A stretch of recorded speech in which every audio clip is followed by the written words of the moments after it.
Especially at and Ate Carl, this is her sisters.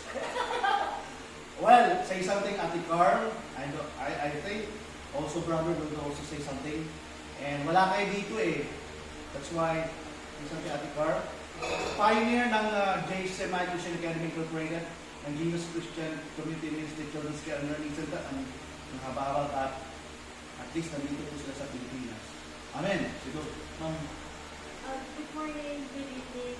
I'm Carl at yung mga anak ko and my husband Kevin. We are blessed to come by. I'm one of the alumni here sa JCCMI, so it's a blessing to be here.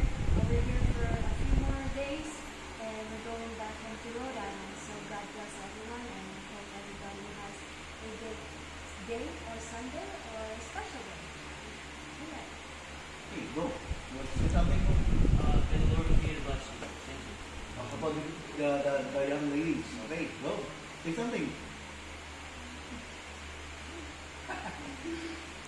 With a smile. Okay.